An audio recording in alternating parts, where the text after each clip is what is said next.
is up, weather enthusiasts? I'm your host, Pat's Path Predictor. Let's get right into the weather. The mic works. It actually works tonight, ladies and gentlemen. Yeah, this is this. I know last night we had a bit of a problem with some of the mic problems we had in the audio and all of that, but now, well, we're back. We have our mic for right now, and things are going pretty well so far. But with that, but things are not going so well across much of the United States. We have two topics we're going to be talking about tonight. The first one is PTC 1, which formed just earlier this afternoon.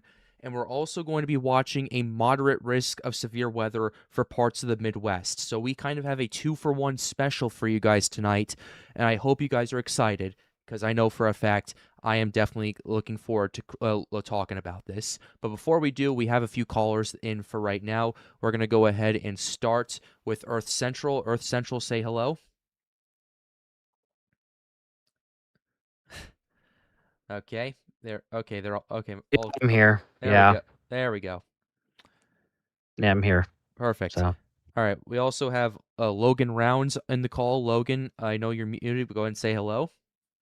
Hello, everybody. Logan Rounds here at Tropical Surge. By the way, Trevor is out of the VC. I think he's coming back. All right. Perfect. And LTW has returned once again. LTW, say hello to the audience. Hello there.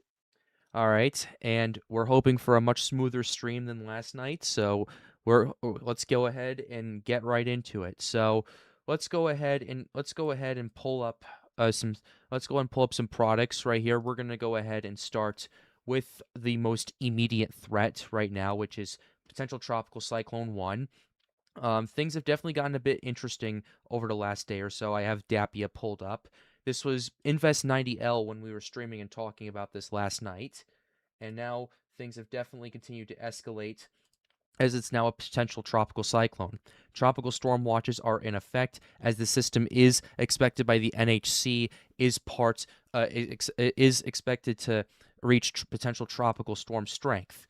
So let's go ahead first and pull up what we got for you guys. Potential tropical cyclone 1. We're going to start with the cone real quickly just to kind of give you an idea as to what we're looking at. At this current point in time, this system is actually over water, as a matter of fact, not just on the NHC website, but also on Earth Null School as well. We can definitely see, at least on the surface, it is currently over water just east of Corpus Christi over here. So I want to go ahead and turn this over to Logan, since I know he was mentioning it to me earlier.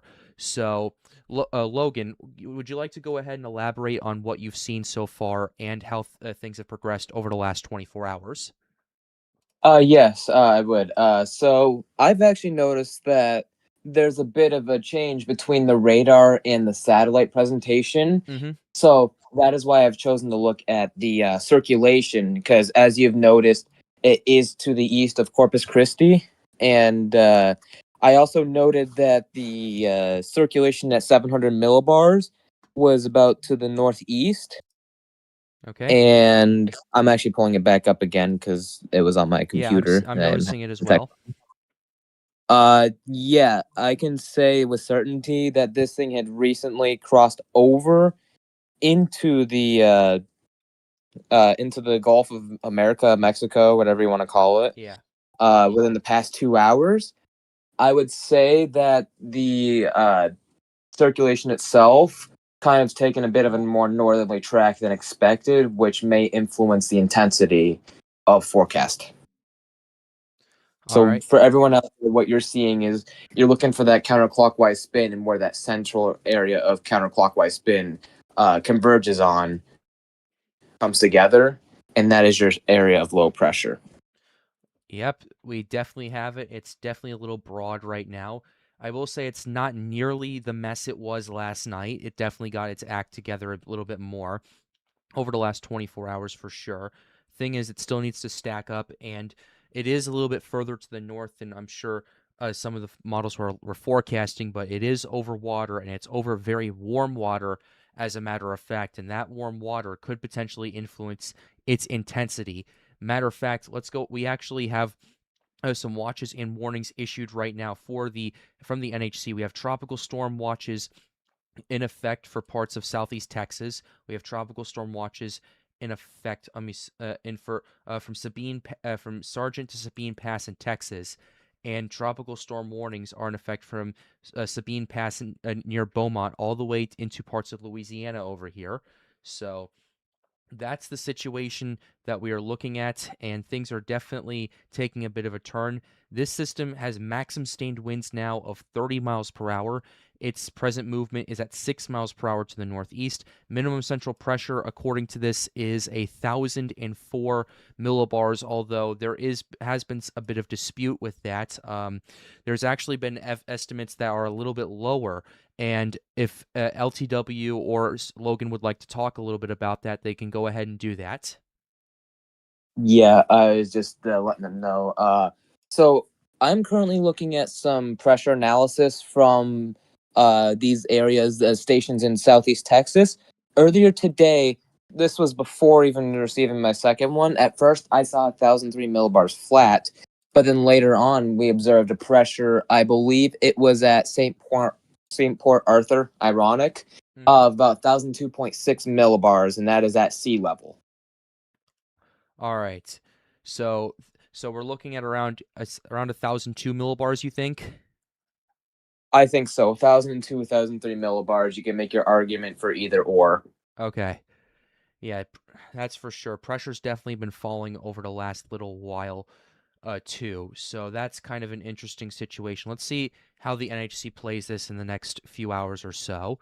But ultimately, we do have a new bit of information for you guys. Formation chance has increased to 70%. Once again, minimum central pressure a little bit disputed on that according to some estimates on the surface, but we are looking at some new impacts right now, looking at potentially rainfall of 5 to 10 inches with isolated higher amounts of 20 inches through Thursday along the mid to upper Texas coast, parts of Louisiana, Mississippi, and Alabama, along with portions of Georgia and the Florida Panhandle. This could generate dangerous to life-threatening flash flooding. That is always never a good sign with that as well. I believe, can someone please inform me, do we know what the risk for, what's the risk that the WPC put out for flooding for this system? Currently, we got a large swath of moderate risk flooding, but they Okay. have mentioned the need of a high risk of potential for flooding going forward, depending on the evolution of this system. Okay. Yep, I see it right here from pretty much outside of Houston all the way to Atlanta, Georgia, for this system in general. It's broken up from the days. It encompasses Louisiana for day 1 and 2, and then day 3 for Louisiana all the way to Georgia as well. So that's for sure. That's what we're paying attention to. Let's go ahead and see if some other people would like to join the stream as well. Tyler is on the stream. Tyler, you're on the air. Yeah, hello, man. How you guys doing? We're doing pretty good. We are talking about PTC Doing 1. great. I know this is kind of your neck of the woods right here. Yeah. If you have anything you'd like to add, go ahead. The floor is yours. We're talking about the flood risk Yeah. right now, as a matter of fact. Yeah, so obviously I haven't seen what you guys have already talked about, but I'm assuming you guys already talked about the flood risk, which you already just covered. Mhm. The flood risk is going to be the main factor with this. I'm unable to get the locations, but I did hear on the local news that they're providing sandbag locations. Yeah. And the officials have been urging people to go collect sandbags, especially if you're along the coast or outside normal flood protection like we have here in New Orleans. So this one's mainly addressed to everybody here. If there's anybody tuned in here from Louisiana, because again, that's my neck of the woods. I Yeah. live here. So if you're outside of the flood protection that we have in New Orleans, definitely grab some sandbags. Definitely check in with local officials. We have local news stations here covering it around the clock, and they'll keep covering it around the clock till we can get out of here, until we can get this out of here. Yes, that's for sure. So they provide sandbag locations. What are your thoughts on the potential rainfall possibilities we've seen here? We've seen a widespread of 5 to 10 with isolated up to 20 inches. Overall, what are your general take on what you've seen with that? So for the rainfall, obviously it's been shifting a lot.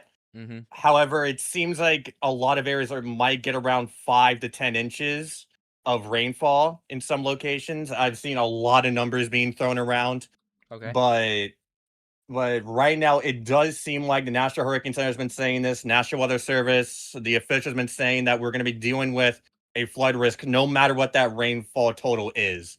That's why you have a high risk today. I mean, not high risk, moderate risk. Excuse me, my bad. Moderate risk for at least the next 3 days, Yes. if I'm not mistaken, 3 days.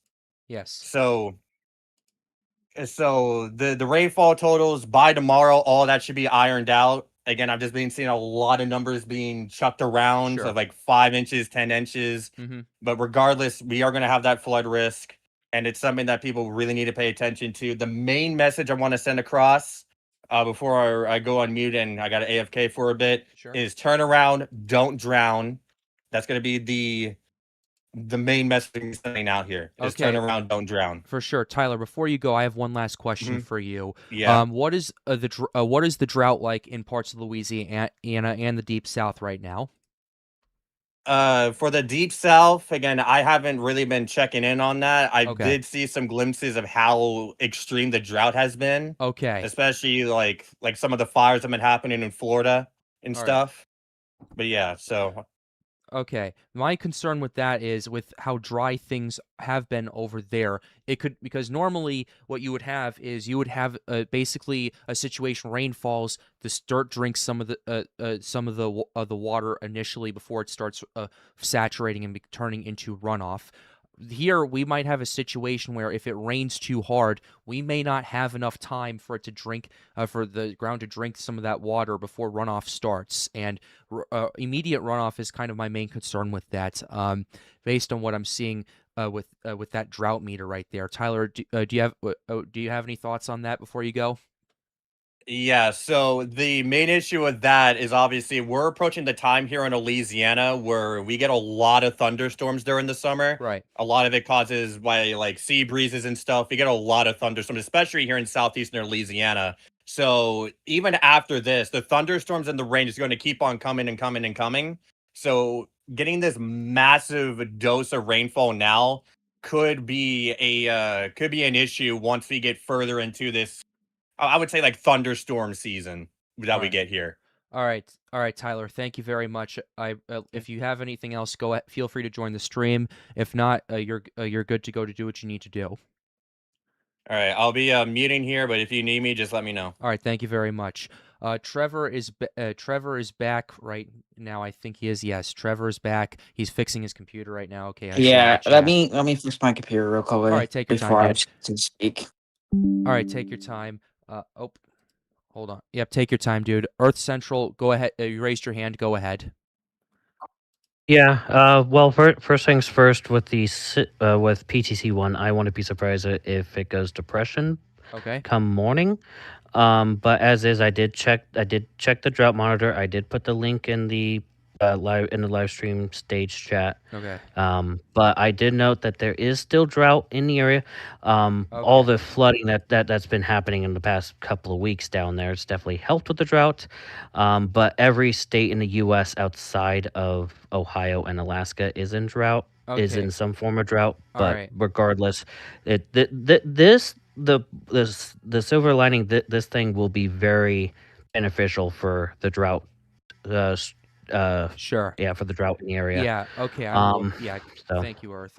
Sorry to cut you off. I was just looking at noting it's not as bad as I thought it would be, which is some good news. That means the ground is definitely going to allow for some of that water to move to kind of drink some of that water before it starts to flood. So that's at least a little Yeah. bit of good news and some comfort right there.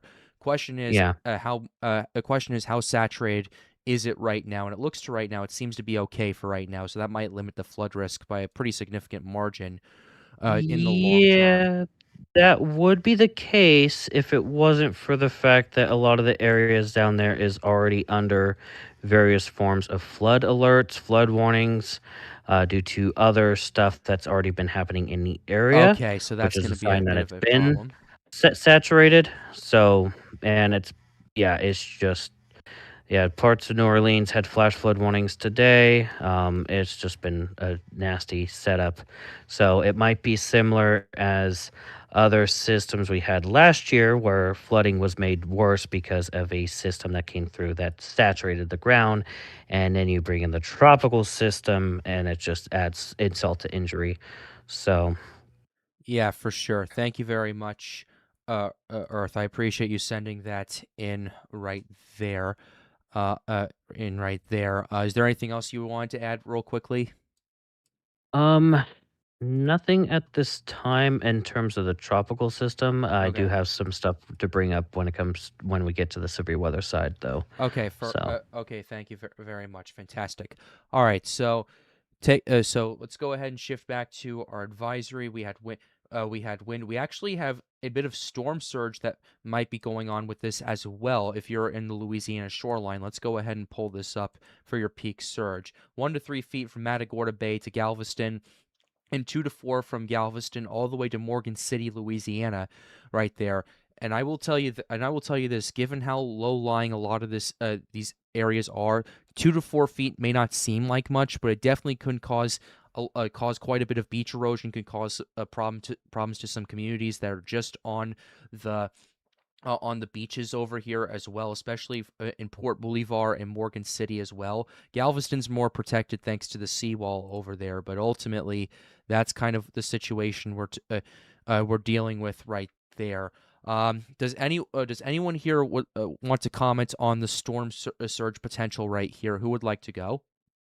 Yeah, I'll comment on the storm surge potential. Okay. Sorry to cut off FD here.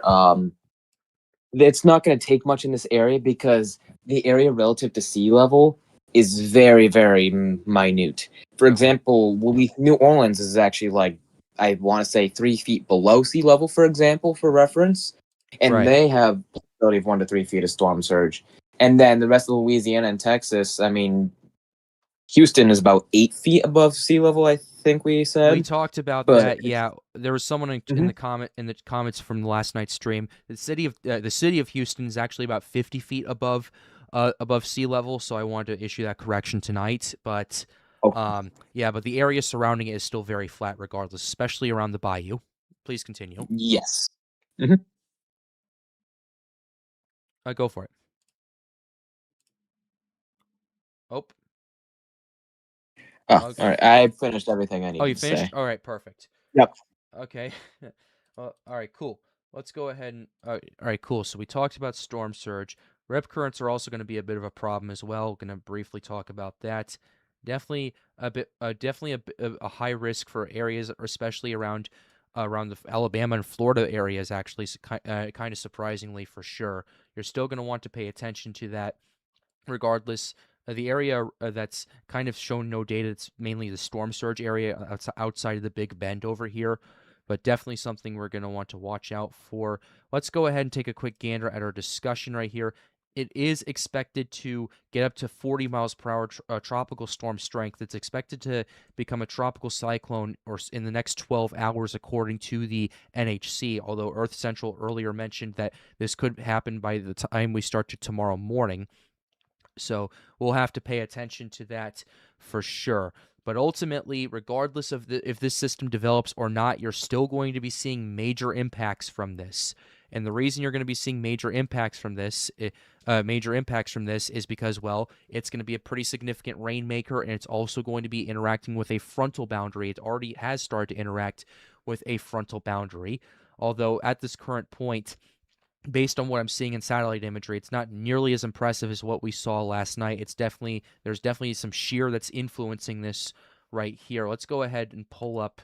I do want just out of my own curiosity, I want to go ahead and pull up the shear that we have going on right now across parts of the Gulf right here. Yeah, it's battling a little bit of shear a bit further to the west. That's kind of causing the system to be sheared for right now. There is a pocket that is going to emerge starting, I'd say, tomorrow morning. Yeah, this is about tomorrow morning by the time this pocket does start to emerge over here. I'm not sure if you guys can see that. Yes, you can.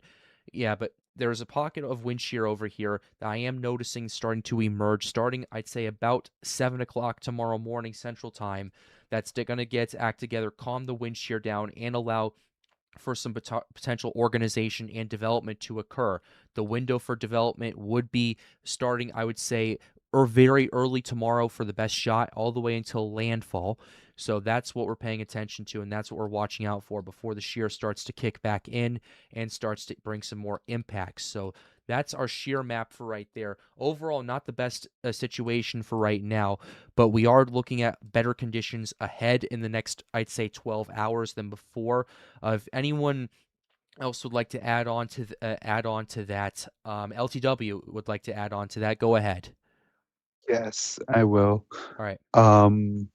I would mention, first of all, there's recon at 1 a.m. Okay. And there, and to credit Logan for saying this in the live stage VC chat, he said 2 hours later, east of Corpus Christi, there was a pressure of 1,003.4. Okay. I got something to add to that real quick, LT. The station recorded 1,002.3 millibars of pressure at 7:30 p.m. and only now is it just gone up to 1,003.4 millibars. Mm-hmm. Evident that the storm is strengthening because the pressure is going up slower than it went down. Okay. And it's also an Thank you. indicator, too, that the system is currently out to sea as well. Yeah. All Yeah. right. LTW, is there anything else you'd like to add? No. All right. Thank you very much. Thank you very much right there. So this is kind of our situation. Let's go ahead and pull up the track models and the intensity. Track models are a bit interesting, to say the very least. Track models really hugging the coast as it starts to move and head towards eastern Texas into Louisiana, but it is then expected to move through Mississippi, Alabama, Georgia, and the Carolinas, and then really make a beeline out in the Atlantic, potentially moving through the subtropics and potentially be going as far north as Newfoundland over here in the next 4 days. So this really starts picking up in speed as it moves further to the east. So that's kind of what we're paying attention to for right here. Regardless of this is still very concerning to me, mainly because of the fact that this is going to be bringing significant flash flooding and impacts, not just to the coast like we would see with typical tropical cyclones that are developing, but also in parts of the deep south, in parts of Georgia, in parts of the Carolinas that were impacted by Helene. I know Earth Central was talking about that last night, and that's definitely something that we're going to want to watch out for as well as it starts to move through North and South Carolina and head toward that direction. But ultimately, it's the next 72 hours are definitely going to be a bit hairy going forward with this track models right here. And I will definitely take a look at some of the hurricane runs as long as they're not absolute garbage, because I know they were last night. But here's the intensity runs for you guys too. Here's the intensity that we are seeing at this current point, mainly staying around tropical storm strength, maybe tropical depression strength to weak tropical storm strength is what the models are forecasting right now. Already at 25 knots. We'll have to see how things will ramp up. I know with the HAVS A, it wants the system to get up to a 50-mile-per-hour tropical storm before making landfall, then re-emerging off the Carolinas and re-intensifying before ultimately weakening at that point in time. HAVS B, similar situation as well. The rest of the models are kind of being a little bit more conservative at this current point in time, so we'll have to pay attention to see how this will pan out. This is a situation where intensity doesn't necessarily matter in this. It's still going to be bringing very heavy impacts. So that's a factor that we're going to want to watch and take kind of seriously going forward. So that's what we have for right now, at least according to PTC 1. That's the latest we have. I know Recon is going out in a couple of hours, which is some good news for sure. But we'll have to see what happens. We'll have to see how this convection here starts to get its act together moving forward. I want to go ahead and do one last check on the satellite view real quickly. On this, let's go ahead and take a quick gander at this. Let's see check chat right here. Okay. Okay. Okay. Okay, Trevor, is there something is there something you wanted to add real quickly? Not really, since everything was covered. Okay. Considering the fact that this is a probably gonna be most how do you say that word? Probably most dangerous storm right now of June. Sure. All right. All right, thank you. I'm taking a quick gander once again at the convection. I'm not sure if you guys in the call can see the stream or not, but taking a quick gander. Definitely noticing a little bit more convection starting to get its act together. We'll have to see if that continues. Noticing another blip is starting to form over here further to the southwest as well. When you see convection like that starting to get going, as if it can maintain it, it's usually a sign of things to come for sure. So that's a bit of a concern for me right there. In the next half hour, I'm going to definitely check on it and see how things will go moving forward. But is there anything else that we want to talk about with potential tropical cyclone 1 right now? Just one quick thing to say to everybody. Yes, sir. Remember, all it takes is 6 inches of rain to flood a car and a foot of rain to cause devastating impacts to the environment and your houses. So turn around, don't drown, and if flooding occurs, get to the highest level of your building and wait for emergency services and any local officials, and refer to your National Hurricane Center and local officials for more updates regarding PTC 90L. Well, PTC 1, it was Invest 90L earlier. Yeah. All right, Logan, thank you very much. We're going to go ahead now and pivot. And What's up? I do have one thing I did mention. I did put a link in the thing for tides. Oh, let's go ahead and But see based that. on so I was wondering the time frame for landfall on Alright. this when it reaches Louisiana, so I know what to aim for with the tides. Okay, I'll go ahead and give that to you real quickly, boss. Let's see. Let's take a quick gander at the cone. For right here, it looks to me it's gonna be tomorrow. It's gonna be tomorrow evening. I'd say around 6 o'clock or so. Okay, so based on what I've been seeing with the tides with today, and because it rotates every every 6 hours between high and low, Yeah. because you got 2 of those a day, it appears to be wanting to go in that transition between that right in the middle between high and low tide, leaning towards low tide with landfall. So that is good. So that might counteract the potential for the storm surge, but that doesn't mean to lower your guard on that. So All right. Thank you very much, Earth Central. Yeah, it looks, definitely still going to be a pretty high impact system for sure. All right, let's go ahead now and pivot. Let's go ahead and now pivot a little bit. We're going to be, because this isn't the only hazard that we have going on across much of the United States. We also have a pretty significant severe weather outbreak as well that we're paying attention to across much of the United States. We're going to go ahead and talk about that a little bit as well while keeping an eye on the tropics. But here is our SPC outlook at this current point. So let me go ahead and see if I can roll this over and zoom it in a little bit. Actually, perfect. I don't even need to do this. But here we go. We have a pretty significant outbreak expected tomorrow across much of the Midwest. We have a moderate risk of severe weather for central Illinois and north central Indiana, an enhanced risk from Missouri all the way to the Indiana-Ohio border, a slight risk from Minnesota to Ohio, marginal risk after that, as well as a marginal risk of severe weather tomorrow in lieu of the landfalling system.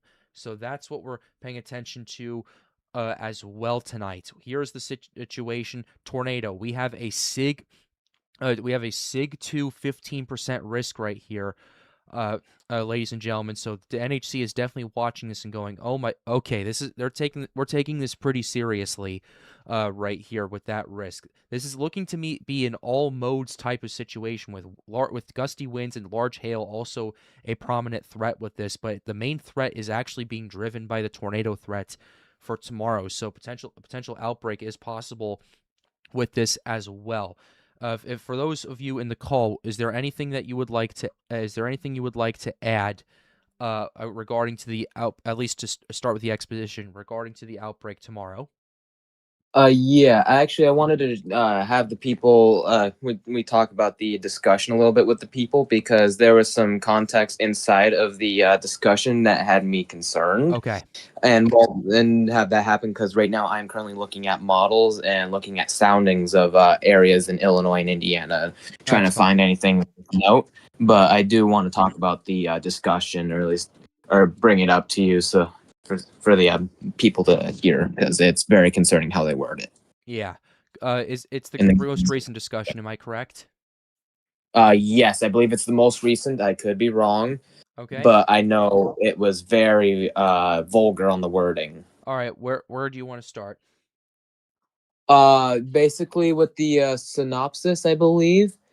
And then I got to look back in here. I didn't look at it directly. I saw this in other servers today. Okay. But essentially, it's related to the hodographs, the All right. 500 millibar jet streak, and the 850 millibar low level jet.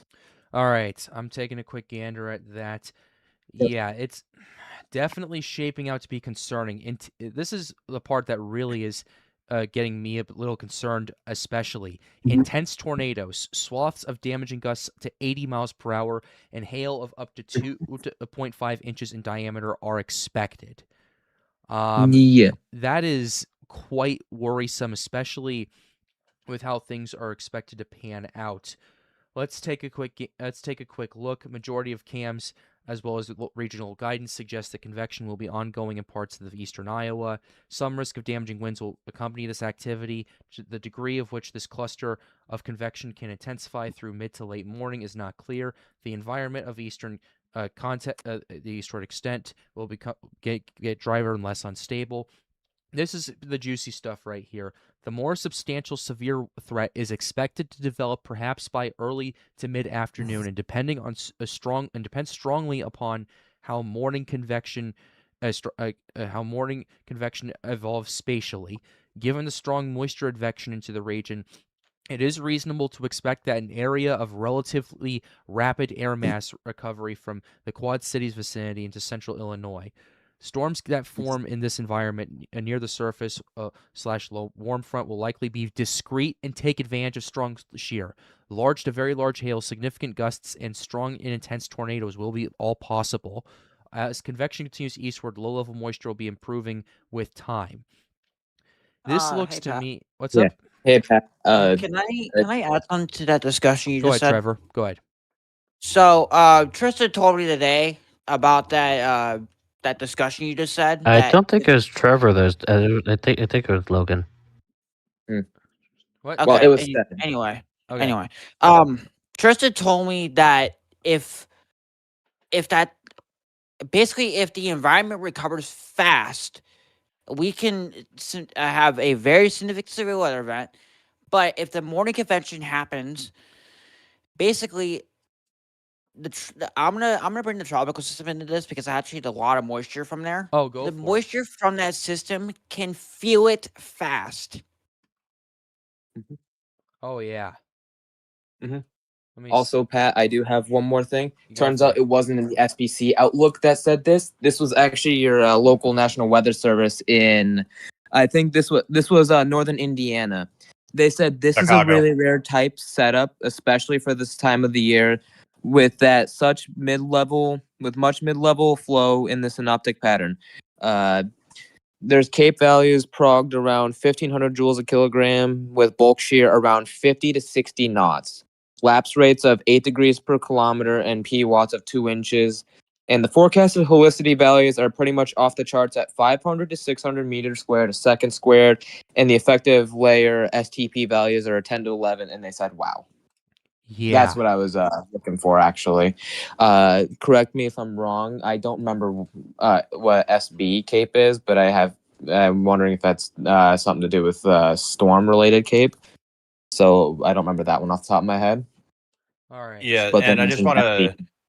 Oh yeah, I also just want to jump in real quick on top of what Northern Indiana said. National Weather Service Chicago has also said similar things about it being off the charts. I also want to point that out as well. Thank you.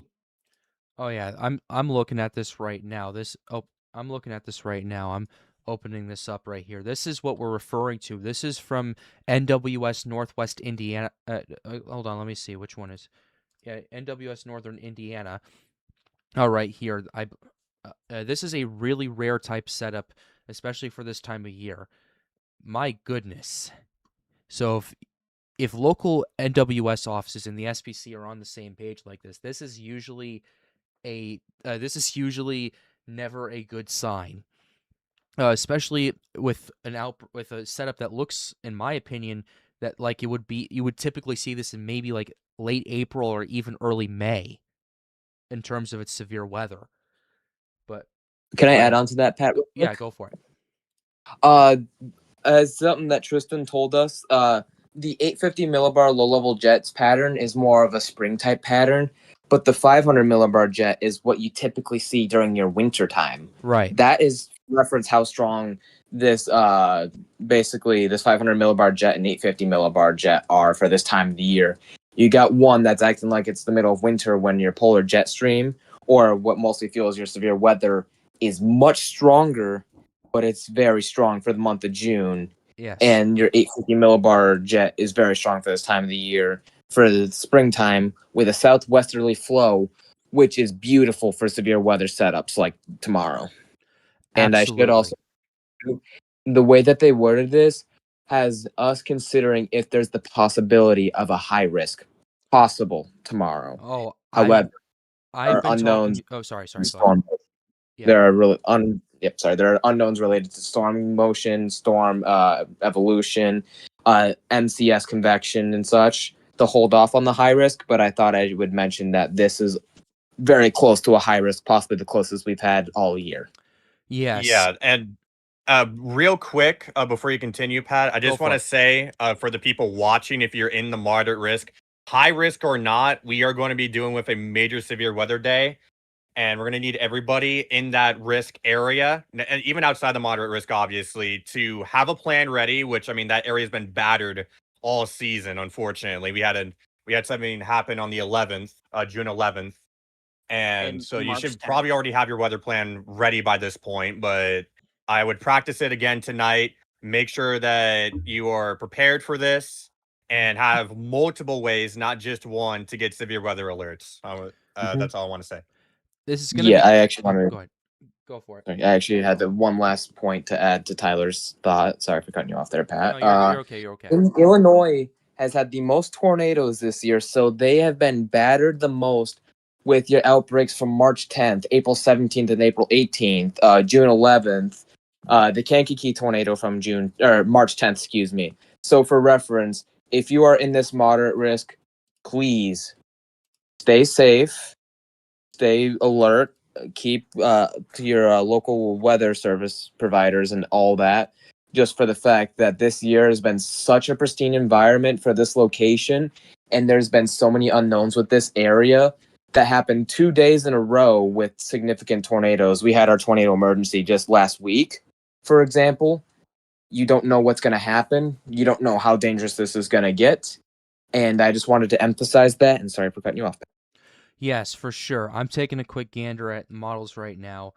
Yeah, this looks like it's going to be a line of supercells initially right here. You do have this early convection that's going to be moving through at 1 o'clock. What this really, I find curious is what ultimately this is banking on is atmospheric destabilization after the fact. So it's basically just relying on a lot of instability that's going to be moving through the region, and there's a lot of convection that's going to be right in front of this as well. I do find kind of curious for sure. It would for sure. I'm not in some cases. I will tell you this. In some I'm stammering a little bit. Like degrading lines of thunderstorms like this can act as a deterrent and act as a capper and stop the severe weather risk, but in other instances it can do the exact opposite and actually accelerate severe weather risk as well. An infamous case of that was actually, I hate to say this, but April 27th, 2011, where in the morning we had some severe weather move through Mississippi and Alabama. A lot of people thought that was going to be the outbreak, but it actually, the only thing it did was it eroded the cap completely. And when the big stuff came later that afternoon, it generated a ton of tornadoes, and we all know the infamous Philadelphia tornado, the Tuscaloosa tornado, and so many other major situations that we had down there.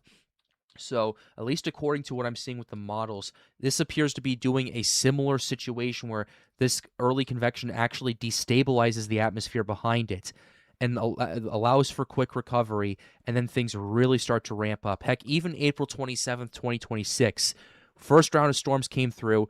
3 hours later, the temperature jumped 20 degrees, and then the second round of storms followed right after that. So it's definitely a That's good that possibility right. of that happening, So and we'll have to see what happens with that. Who wants to speak? that me. So believe I it or do. not, that had Oh, hold on. Yeah, that's definitely. Hold on, Earth Central. hold Trevor on, was Vince, speaking hold on. first.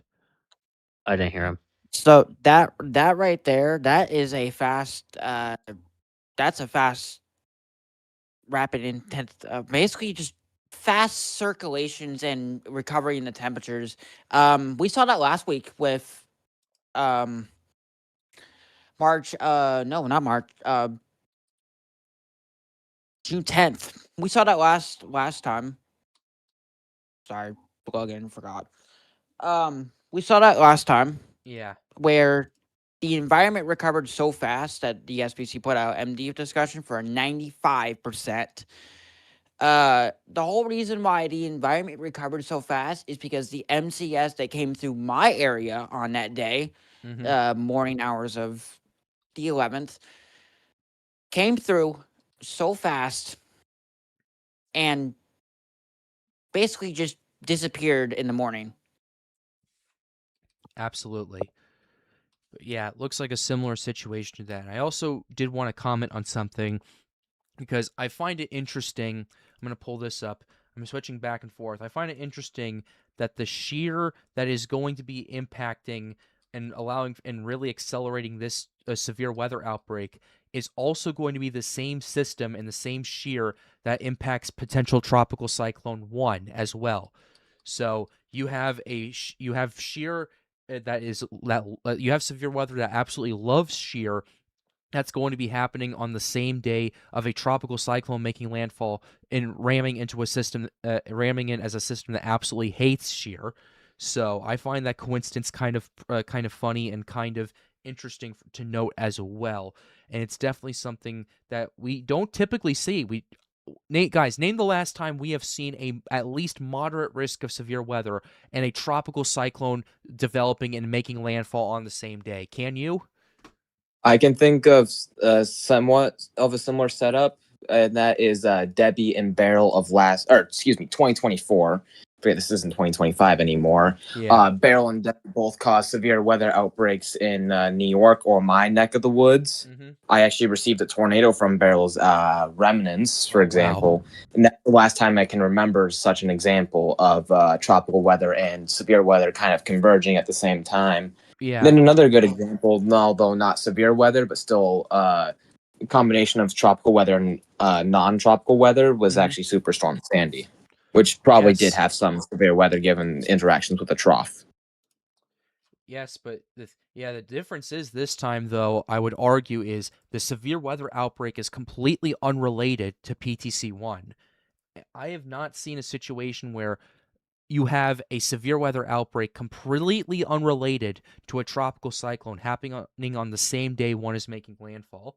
So that's kind of an interesting one. Radar Bolts in the chat saying, hey, Pat, to those tuning in right now, we're kind of doing a hybrid stream. We're kind of covering PTC1 while also covering the severe weather for tomorrow. So be sure to like the stream, subscribe to the channel if you are new. The goal, as always, is to get more people engaged with weather. And we always support and appreciate any. We always appreciate any support that you guys can bring to the channel. It's always much appreciated. It's always loved very much. But anyway, yeah, it's quite the double whammy that we are seeing for tomorrow. So yeah, June 17th is insane. This is going to be, one way or another, it's going to be a very crazy weather day tomorrow. And I'm both excited and nervous to see how this goes. I don't want any really bad tornadoes to happen in Illinois and Indiana again. At the same time, it's exciting to watch a tropical cyclone potentially develop for the first time in the season while this is happening, mind you. So, yeah. Is there any anyway, is there anyone else that wanted to speak? I know Earth Central you wanted to speak earlier. Was there anything you wanted to add? Yeah, I'm just gonna say this. I wouldn't be surprised if this ends up being like that other event that happened earlier in the year. I think it was in March, where the moderate risk did perform, but it was rivaled by in the middle and out on the outer edge in the slight marginal to general thunderstorm risk areas. Also produced nasty stuff because, well, today we did have a tornado warned storm that popped up near Joplin, despite despite these this severe weather bubble not having a tornado threat. So I'm not ruling out other areas like that's in the 2% or maybe not even or under a severe weather threat, but not under a tornado threat, might still get some action in that sense. Yeah. But also, my thought process with the high risk is I'm not ruling out the high risk for severe weather, but I have a feeling tomorrow the most likely spot that will see a high risk at all would actually probably be Louisiana, maybe Mississippi for the excessive rainfall and flooding. But that's that there. So. All right, Earth Central, thank you very much. I've actually talked to several meteorologists behind the scenes who I've gotten to know over the years. They think a high risk of severe weather is definitely possible given the dynamics and the synoptics of this setup. We'll have to see what happens for sure, but that's kind of what I've been hearing on the pipeline. They're not thinking it's going to be issued right away in the morning, probably at the 11:30 a.m. advisory, but ultimately that is something that we're watching behind the scenes. But anyway, we do have a question right here. Do you think this tropical cyclone will overperform or underperform? This is in reference to PTC 1. Right now, we'll have to see what happens with this. Personally, I do think tropical development is more than likely going to happen. The timing of it is going to be key. If it can get through this wind shear and start consolidating right away tomorrow morning, I could see the system overperforming given the shear pocket it has, as well as the fact that it's over 29 degrees Celsius, which is 84 degrees Fahrenheit for those of you tuning in. Those are your water temperatures right there. The thing is, it's just going to have to go fast once that shear starts to lift. So we'll have to pay attention to it. If there's any other thoughts on it from our guys, please go ahead and speak on it. Yeah, I do have 3 thoughts overall about this Go for setup. We were first for the severe weather. We were agreeing that we'd have to wait after the morning convection to see if we do have a high risk tomorrow. We all basically agreed on that. Yes. 2, can't rule out the dry air either because the environment does look pretty good. But that is going to be probably the biggest thing that I'd argue actually even more than the shear that could tear apart a storm. I mean, we had this with Amanda, Christina was sheer, but Amanda, more than anything, and it got destroyed more so by dry air than it did sheer. Right. And lastly, as the most recent updates, Recon has just began their Mission 1 survey into PTC 1. And so far, they've found extrapolated pressure of 1,011.1 millibars and 36 knots at flight level. However, quite the distance away from the area of low pressure, but for reference, they're already finding 1,011 millibars. Yes, they have just taken off from Biloxi, Mississippi. They are currently over Lake Pontchartrain as of the latest right here, but this was about 25 minutes ago. So hopefully we get an update sooner rather than later. But man, hurricane hunters are definitely taking this kind of seriously for sure. Is there any I do other... also have one thought. Go for it. Sorry. I do also have one more thought with this too. Something that we actually discussed yesterday is the broadness of the low pressure and the station pressure and NHC advisory's pressure is not matching up too. Hurricane hunters are going to be able to give us a more accurate representation of the wind and the pressure for this said system. So we'll get a better idea on how this storm is doing structurally, internally, as opposed to how it just looks on radar and satellite. And we mentioned yesterday there could be the emphasis of eye candy, but it actually be structurally deteriorating or structurally poor, or it looked messy, but it's actually really structurally stronger than we expected, for example. Yes. And that's something my thoughts Seizure with warning. Yep. Seizure warning. Thanks, LTW. yes, seizure for everybody. Yeah, Thank you. Thanks, you, My LTW. thought. That's one of the times I do want interruptions right there. So thank you very much. I appreciate that.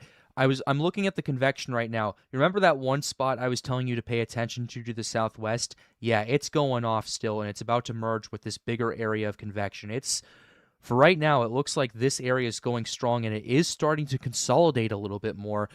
So we'll have to pay attention to see how sheared it is and how quickly it can get organized. But my goodness, ladies and gentlemen, we're definitely starting to see the system fighting as Dmax is starting to increase with this.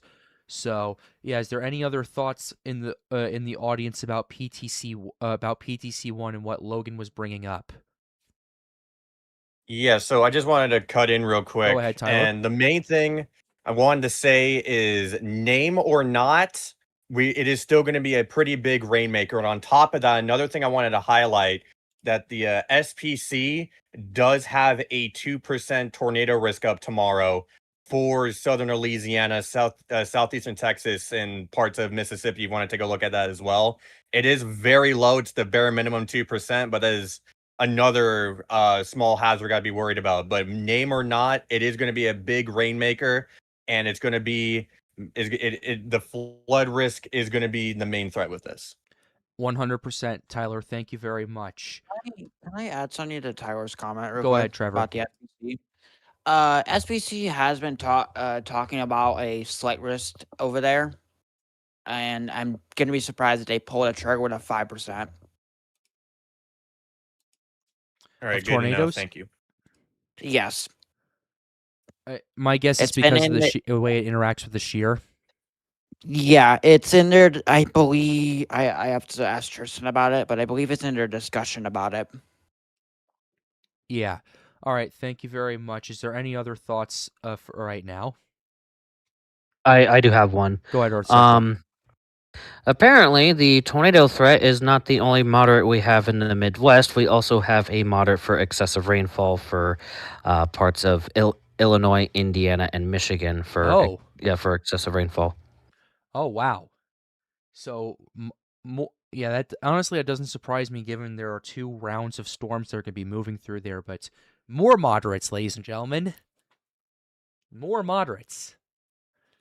Get we your do have a moderates day right here, folks. We have a moderate risk of severe weather, 2 moderate risks of heavy rain as well. We actually have that moderate for today for excessive rainfall and for day 3 for excessive rainfall. My goodness, yeah, more moderates everywhere. It's like Oh, I'm under a more slight for day 5 for excessive rainfall. Hello. More home runs. Right there.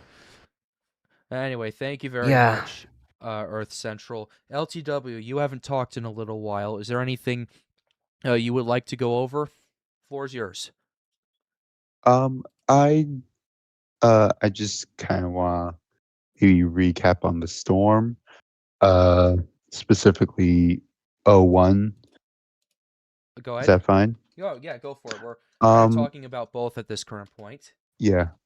So, in my opinion, these the things that could hinder the storm is land interaction because you said it was moving it shifted a bit northerly and the cone and that was labeled in the NEC's cone like it shifted towards land. Yeah.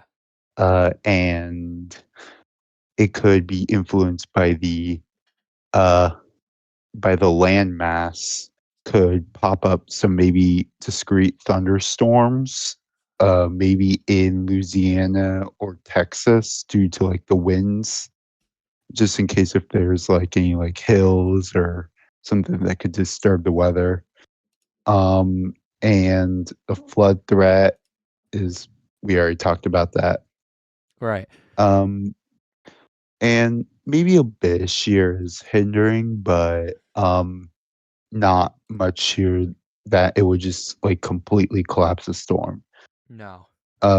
And last thing I just wanted to mention is that DMAX could, I'd say DMAX could briefly help the storm, but I think until like sunrise, it's gonna probably get kind of like earlier today. Right. There will be like a just big blob, and then it's just getting briefly sheared. All right, LTW. Thank you I very am in much. agreement with that intensity for the DMAX and helping the storm too. That is Yes. something we have to comment on. Yeah, I'm looking at this. Ladies and gentlemen, take a quick look at the frames and satellites. Southern Seizure side warning. is, yeah, no, we're good here. Thank you very much. But we're looking at this. Yeah, we're seeing more bursts of convection flaring up over here and over here. We're touching minus 80s in the cloud tops once again. In fact, we're seeing three distinct areas of convection going off. One over here that's starting to kind of surge a bit further to the west. One over here that's expected to merge over here with this one the next few minutes, and another one further to the north. Things are definitely starting to get their act together slowly but surely. And I'm sure probably some of you are going, Patrick, why are you looking at this right here? Why are you constantly refreshing when not much is going on? Little subtle changes in convection can make a big difference in the long run. We've seen that on numerous occasions. In fact, I saw this with Beryl. That was the first time I noticed it. Same thing with Debbie. I've been doing this for quite some time, and I've been going and I've been looking through it, and I'm going, okay, this is interesting. Watch these subtle areas right here that you're going to want to pay attention to. This thing might be going off, and guess what? Boom, convection, and next thing you know, things are going off all over the place. So yeah, the reason I bring this up is because I have experience with this, and I always want you to know. And the best thing I want you to take away from this, guys, is this is this excuse me, little things become bigger problems in the long run if they continue to grow, and I think yeah, and oh man. I got to do this tonight because we are covering tropical weather and severe weather. Tyler just put it in the chat. Radar Bolt is about to get a little bit of everything. Oh, man. Yes. There we go. Oh, yes, there we go. So anyway, rambling aside, any other thoughts about the convection that you've seen so far? I would Yeah. like to say something. Oh, LTW, go for it. Yeah. So I what? What's up? I forgot. Uh-oh. In the meantime, I'm gonna just add Go on ahead, to that Logan. convection. NHC actually takes a very deep look into the convection more than most people will probably realize. Yeah. They actually use the convection for some of their forecasts, such as demint and deprint, and especially the Dovrik technique, which they look at the structure of the said storm in order to determine its intensity. So the changes in convection are going to cause a great deal of change in its storms, structures, intensity, pressure, winds. They're going to also look at that for trends of strengthening or weakening. So the little things do add up, and the little things create the trends. Basically, like a chaos theory, the little things cause the biggest impacts rather than the largest things causing smaller, minute impacts. Yeah, Yeah. did I say it wrong or? No, I just added on to that. Okay. By the way, Pat, I just forgot what I was gonna say, but I know what I was Go gonna for say. it. Go for it, dude. Also, to add on to also Logan, um, Oh. center relocation and our replacement cycles. Oh yeah. Because if there's a lot of pop-ups and a strong storm, it would do an hour replacement cycle, which could be really interesting. Same thing for One relocations. Oh, that's hold on, I'm looking at this. I got a question for that. Wouldn't it need to be a hurricane to even have the thought to do a eyewall Yeah, replacement but cycle? I Yeah. was just speaking in general. I was speaking in general Yeah. terms. I mean, it's stuff we can go over early in the season. I don't have a problem with it too much as long as it kind of ties into what we're doing here. But I'm looking at this. What was it previously? What was it previously? I'm trying to figure it out. It looks like it I shifted a do bit also. further to the north and in between the outer islands of Texas and at least the surface low has, and around near Corpus Christi. Are you guys seeing this? Yeah. Also, I did note that we do have a mesoscale discussion that popped up in parts of the Dakotas, Okay. and yeah, so there's that. All right. Thank you for that. All right. Is there any questions in the chat that you want to go over tonight, whether it's tropics or severe weather or a little bit of both? Because we are happy to take both answers right there for you guys. So, yeah, just let us know because we'll be happy to answer your questions and take some time to do that for you guys. Because Well, I do have one thought to add with yes, PTC sir. one. Due to the little bit of wind shear, I'm wondering if that will increase the tornado production with that one. To the point, I wouldn't be surprised if we see a tornado-driven slight for like a 5%. Yeah, Trevor For mentioned that. Tor in parts of Louisiana. Yep. Yeah, his mic is not working on our end for some reason. But other than that, I did get some of the states mixed up for the mesoscale. It is parts of South Dakota, Iowa, and Minnesota, calling for up to 70-mile-an-hour winds and inch and a quarter hail, 20% chance of a watch. But yeah, Okay. All right. and I do actually have a severe that popped up near me that is observed for inch and a half hail, 60-mile-an-hour wind. So if that impacts me directly on stream, I will likely go outside and turn on webcam for you guys. Perfect. So, all right, we got some questions in the chat right here. First question from Vimeo: will Houston see little impacts based off the track? You're still gonna see quite a lot of impacts based on what we're seeing tonight. This is hugging the coast, and with the convection that is expected to be produced from this, you guys are definitely going to be seeing a lot of rainfall, potentially some pretty big flash flooding, especially if you're on the bayous in the Houston area. You're going to want to pay attention and take this kind of seriously as well. Does anyone have any other thoughts about Houston before we move on to the next question? Not directly Houston, but there was something that we did miss that we probably do need to talk about real quickly with this storm. Yep. The possibility of the brown ocean effect. I've been seeing model runs about this, and I've been seeing some guidance suggesting that it is possible. It is very much possible. It depends on how the environment works. I think there is a higher chance than normal per se. Doesn't mean there's a really good chance that this will occur. But there's a decent chance of brown ocean effect to occur long as the moisture remains in the areas along the Gulf Coast. You got humidity values, low wind shear, and the biggest thing that's going to drive that too, I think, will be trough interactions, kind of like a trough angle that supports the system for a little bit.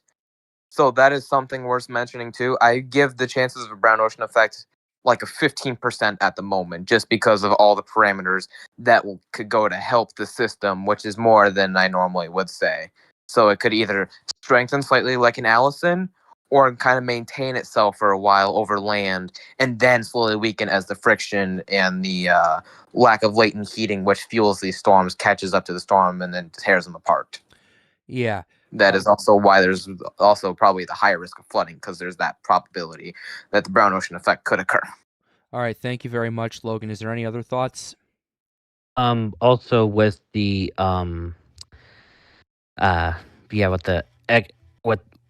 with all the flooding that was happening before the storm, that would definitely be a factor in the brown ocean effect. Plus, also the saturation, it wouldn't require as much strength of winds to see tree damage.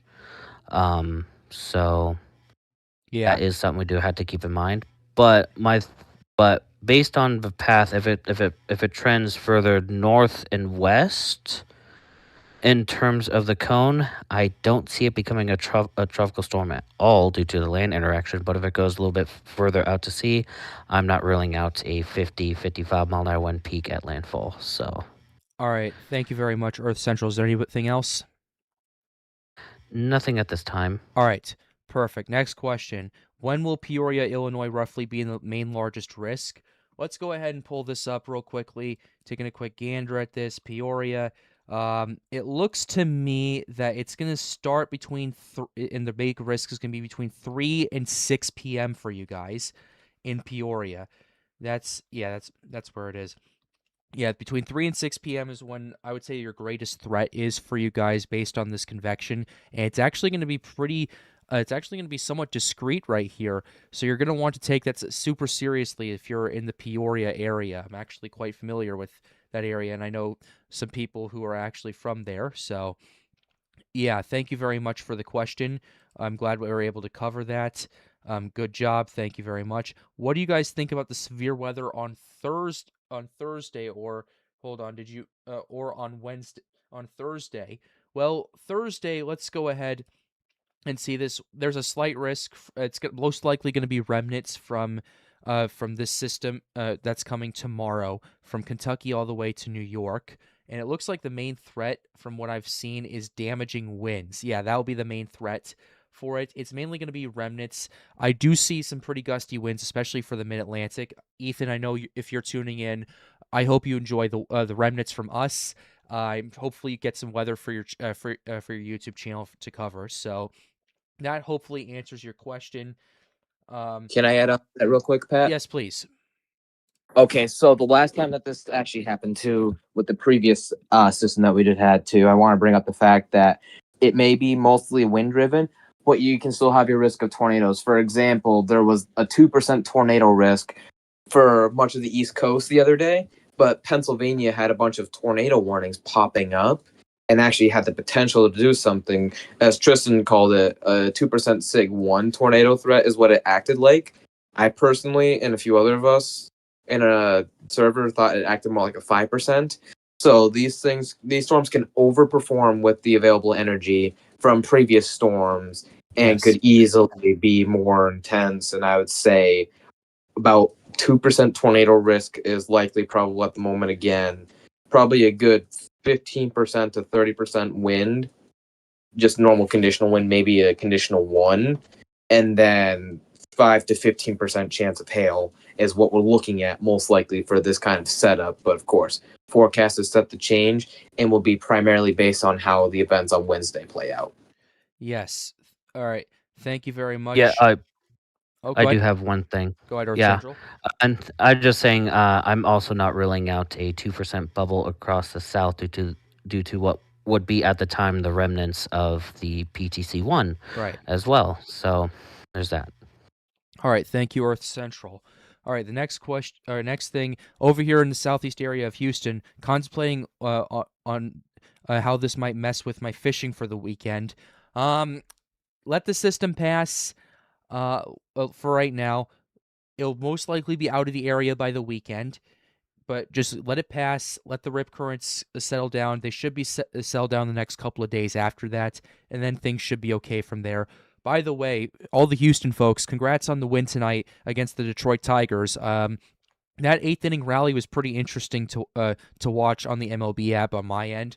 So congrats on the win tonight for you guys. Hopefully you guys can actually do something over the next couple of weeks. Get back into the to the postseason talk, because I know you have a MVP candidate like in Yordan Alvarez. So yes.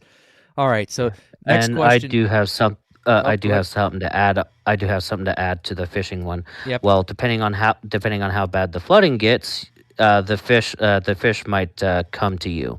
So Yes, for sure. All right, the next question. All right, the next question from Mindy Weeks. I have heard this could strengthen over land. Could that be true? Logan talked about this earlier tonight. There is a possibility for that, but we'll have to wait and see how this ultimately pans out. Let's see. Let's see. Go ahead. Weather Kingdom's in the chat right now. I've seen you. Hey, dude. I've been seeing at your chats. Don't worry, I haven't been ignoring you. Good job, proud of you.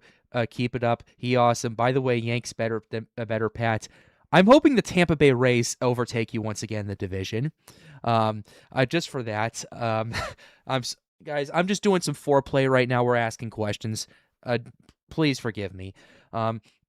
Let's see. Radar Bolt's talking about the severe weather, paying attention to the moderate risk. I'll just go ahead and read his stuff out. Also, be extremely aware tomorrow, and I mean it. Not only because the storms could get really dangerous, but also because these storms could be moving from 50 to 70 miles per hour. Yeah, these are going to be fast-moving storms in the Midwest for sure. So thank you very much for emphasizing that. This gives you less time to get to your safe space. So make sure y'all are always paying attention during this moderate risk tomorrow. Make sure you hit the like button. Yes, like the stream, subscribe to the channel if you are new. Goal, as always, is to get more people engaged with weather. All right, Vimeo is asking Pat's Path Predictor, do you think the path could track more inwards? It's definitely possible. I want to see what Recon finds first before we do anything and talk more about that. We'll see what happens. Weather Kingdom, lol. Congrats, I guess. Radar Bolt, at least PCA can hit. Yes, he can. Strawberry Jam is here. Well, will the storms be high precip in Illinois? Okay. In Illinois.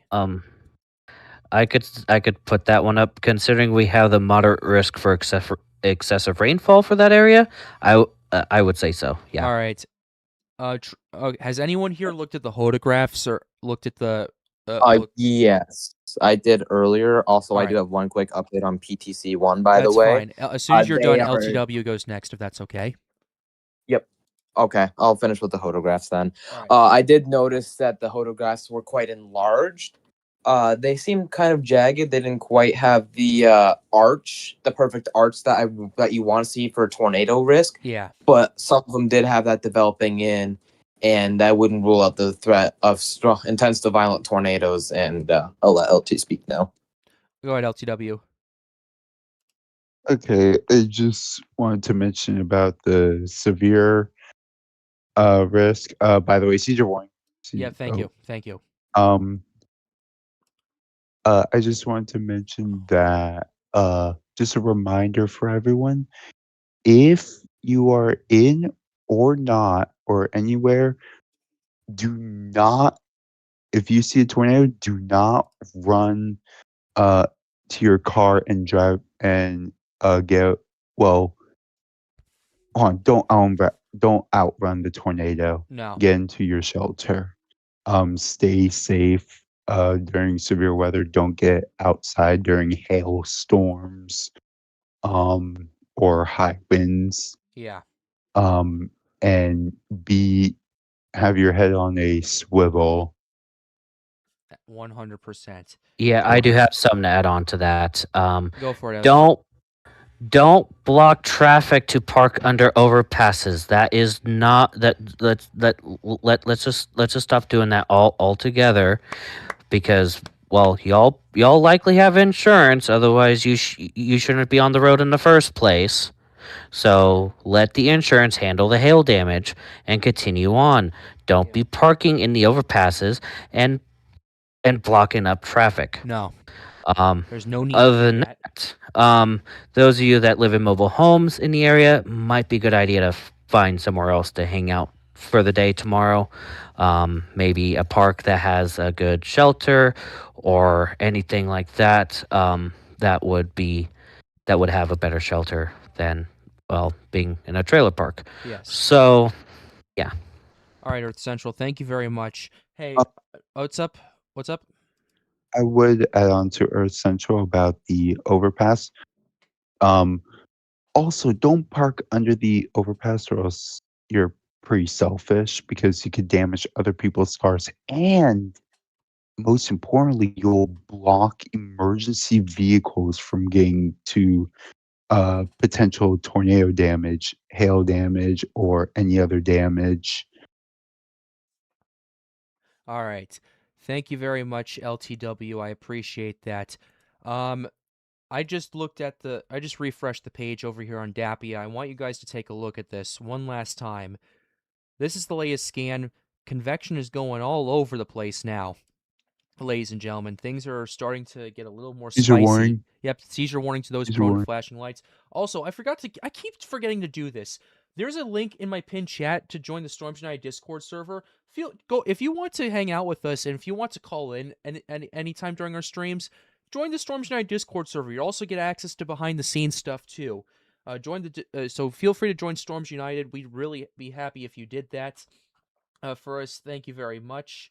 But yeah, feel free to And join. get to meet an awesome team. Yeah, you get to meet. You'll get to meet us. You'll get to meet some of our other lovely members like Ethan WX, T-Volt, and the rest of them that have made this possible.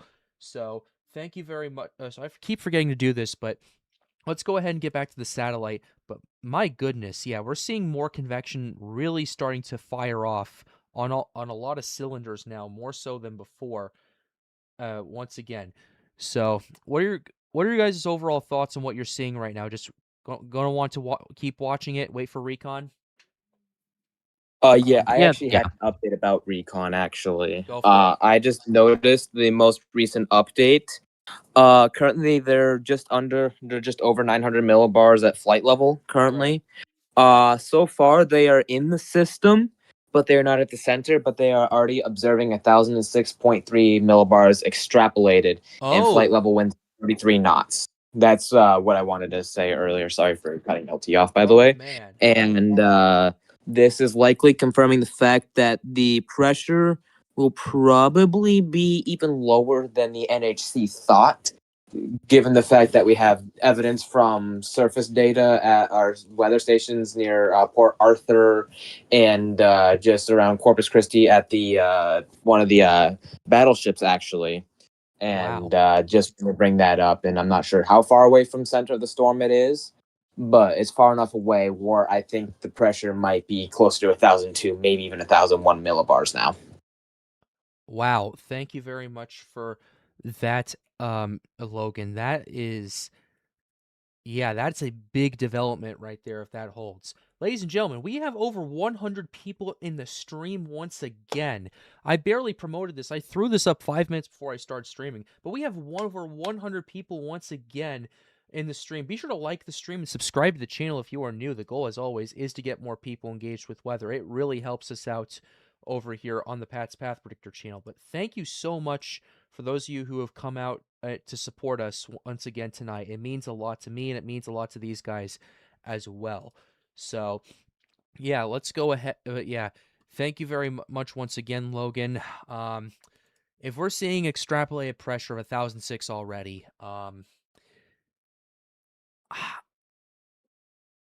I think it's too early, but what do we think the pressure is going to be at the surface in the middle?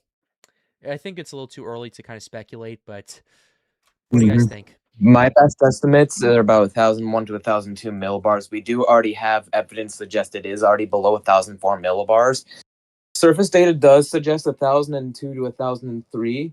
I'd say, given the convective bursts, now the fact that it is over water, and the fact that Recon will be able to find a more accurate representation of the data, I think anywhere between 1,001 to 1,003 millibars is going to be what we see for our forecasted pressure at possibly the next advisory, and possibly see this thing become a depression at the next advisory, even, because this is already starting to align better from what I can tell, just based off the fact that the convection is starting to explode again, and also due to the fact now that it's on the water, because I think that's why we were waiting on the depression status, because while the areas of pressure and circulation weren't too tilted with height, that wasn't really much of an issue. I think we were waiting for the system to emerge off the water before potentially thinking about designating this as our first tropical depression of the Atlantic 2026 hurricane season. All right, thank you very much. I'm creating a poll right now for our audience. I'm doing a little over/under. I am kind of once again playing a game of speculation right here. Over/under. Are we going to see under 1,000 millibars tonight? It's obviously I'm speculating here, but I'm just playing around because we have over 100 people in the stream. I figured, hey, why not add this? So, yeah. But yeah, I I do have a thought on that one. Go If ahead. it does go below if it does go below 1,000 millibars, I don't think it'll go anywhere below, say, 995. All right. So at all throughout its entire life. Yeah. Okay. Garden Earth guy commented: "Is this moved offshore?" Yes, it did. We can confirm it. NHC can confirm it. We've seen it on all metrics that is offshore. Yeah. Okay. Are we briefly going to cover tomorrow's severe weather tonight? We already have been doing that tonight. Yes, we've been. This has been kind of a hybrid stream. For tonight, we've talked about tropics and we've talked about severe weather. We've just been kind of going back and forth as the audience has needed us in general. So, yeah. Okay. Next question here. All right, Pat. Where is this forecast to head, and what could change the path drastically? It's forecast to make landfall near the Texas-Louisiana border. What could change the trajectory of it quite a bit is if this system relocates its center into that area of convection right there. That's much further over water, and it gives it more time over very warm water as well. So, yeah, hopefully that answers your question right there. Pat, I Yep. would like to mention something. Yeah. About the blob, like the area of convection. I'm taking it seriously, but I'm also skeptical because it could either A, do what you said, it could possibly move its center over there. Or B, it could do what it did yesterday, have that big area of convection just dissipate due to shear. All right. Yeah, I'm taking it seriously, but I'm skeptical. Okay. I do have one other quick thought with my with the pressure too. I should note that the 1006.3 millibars was recorded about an hour ago. So that will be taken with a grain of salt too, because that might not have been inside the system. Right. It could have. I don't know for sure, but considering it was an hour ago, and it's best to presume it might have been in the system. Better to overestimate a storm than underestimate, in my opinion, because you can overestimate and overprepare and end up safe rather than underprepare and then experience mass devastation. So for that reference, I am saying 1,000 to 1,002 millibars is possible. Okay. Cool. What is the best website to use for recon? I use Tropical Tidbits, but what are some other websites we can use? I use Cyclonic WX more than anything because it actually tells you your intensity, your times. You can actually see the barbs, and then you can often see the graphs. Mm-hmm. I think it's only those two that are really widely known for aircraft reconnaissance is Cyclonic WX and Tropical Tidbits. Okay. I prefer Caesar warning. Caesar warning. Thanks, Caesar warning. LTW. Thanks, LTW. Okay, in the last 30 minutes, let's see. The last 30 minutes have been really good for this convection right here. Man. I did put the link to the Cyclonic WX in the VC Thank you. the stage chat. All right, doing this recon data. This is for non-task mission. This is mission 1 to the survey. Okay. All right, this is new information right here. Okay, cool. At least we got that going. But yes, thank you very much for that. I'll definitely be taking a look at that more so. But yeah, we're in Cyclonic is really good for your sea surface temperatures too. Very good. All right, okay, I'm looking at its current storms, SST analysis. Let's see, type SST region. Let's go ahead and go to the north. Let's go to the Western Atlantic. Okay, yeah, I'll definitely start using this Pat, more. Thank you. What's up? I just want to let you know, Logan, you could buy in on this if you want. All right. You should use OISST.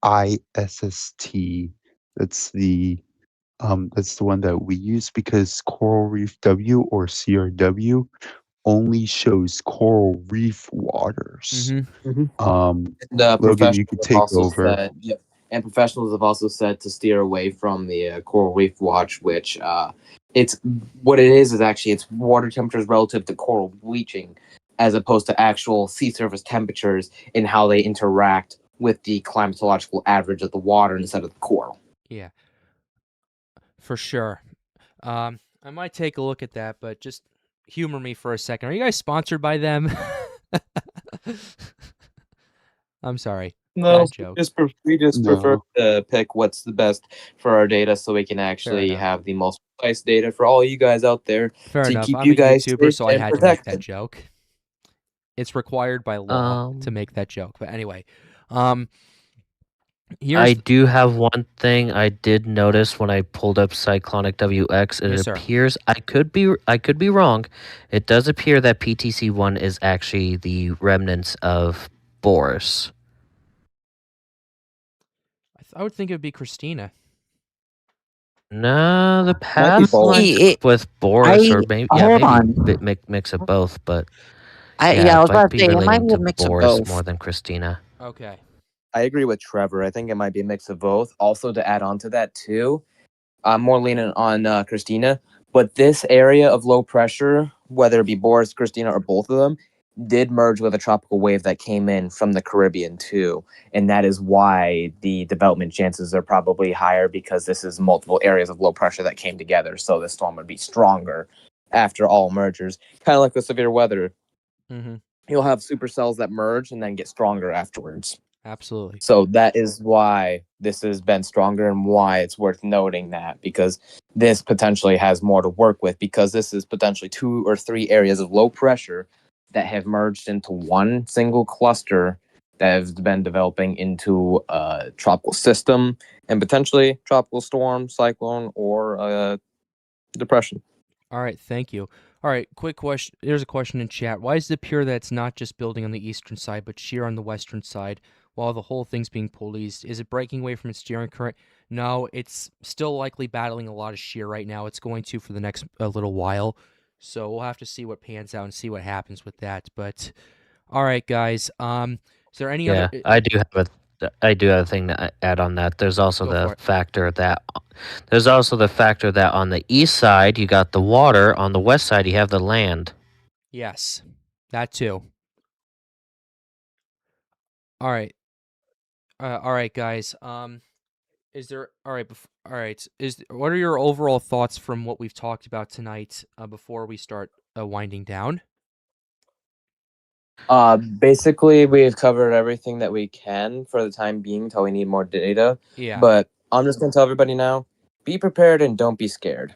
Yes. We got you covered. Absolutely. Correct. All right. Okay. Cool. Quick question from Vimeo. So, what are the chances the path changes more inward? They're not necessarily zero. If you look at some of the upper level rotation with this, it's not fully stacked yet, so we're kind of not sure where it's going to be going on with that. We'll keep you updated to see how things progress, though. But, ladies and gentlemen, we're gonna go ahead. Can I add, What's up? Pat? Yeah. Can I add on something real quick? Yes, please. We'll say, based off an NHC track, it has taken a more northerly track. Mhm. So from that standpoint alone, I will say it's a little bit more likely. I thought that'd be worth mentioning to answer that question the best we can. It has taken a more northerly track because it's gone further north sooner than the NHC has anticipated, since even before moving off of land. All right. Thank you very much.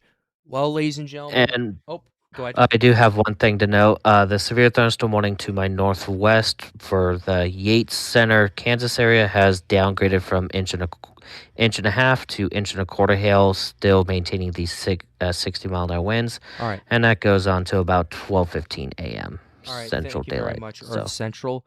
There goes But- Austin. Yeah. What's up, Trevor?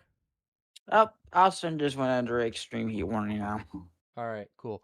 All right. Well, with that being said, ladies and gentlemen, we're going to go ahead and end things off right here. Thank you all for tuning in.